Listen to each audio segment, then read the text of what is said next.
All right, Becky G. Now, you have a big day coming up. Your album drops. Talk to me about that whole process because I understood you recorded in over 4 cities.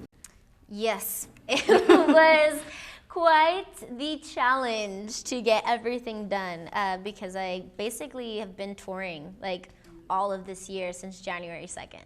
So it's been a long year, and when we decided, okay, we're gonna be releasing this album, thank God I didn't announce like a date the first time around we thought we were gonna release it because it was gonna be impossible. So I remember speaking to the team and pushing back the project, and I was like, guys, if I'm gonna do this, I've waited 8 years to release an album. I think I can wait a couple more months to make sure that it's perfect.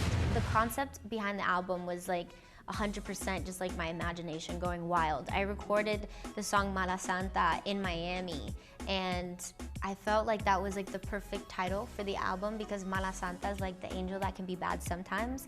And I felt like as a woman in the industry, very often people try to put you in a box. If you're this, you can't be that, and if you do that, you can't do this.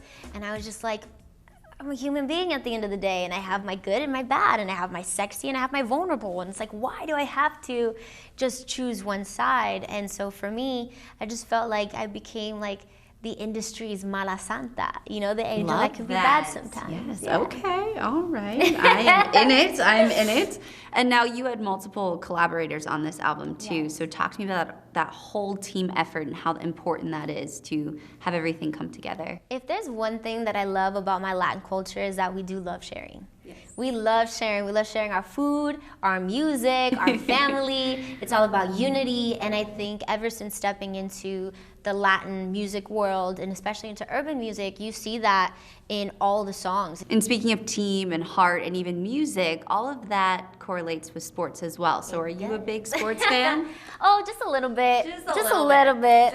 I played sports growing up. I'm a pro. What you mean? I'm just kidding. What's your sport? What's your go-to sport? I mean, obviously my boyfriend plays soccer, so I'm super big on watching soccer now. I'm also like Mexicana, so like growing up, playing soccer was like a huge part of like, you know, my experience in my childhood.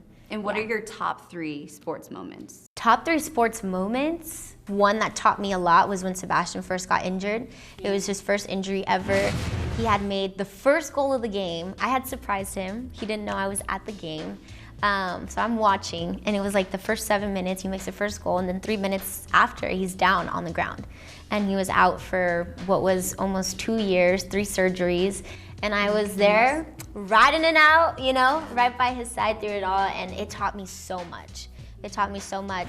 And then when he came back, and he made his first goal, he didn't start, but when he came on that field, it was, again, instant. It was like, I think 10 minutes after he walked onto the pitch, he made a goal, and it was pretty awesome. So that's 2.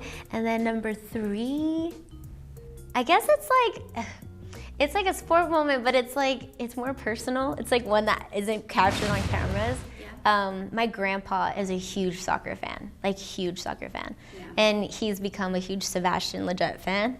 And the first time I witnessed them play soccer together was like, my heart was just just take it. I was like, don't stop, just take my heart. Yeah. Just take my heart, please. Oh, I love that. Well, thank you so much. Good luck with your album release, and we can't wait to see what's next for you. Thank you so much. Thank you.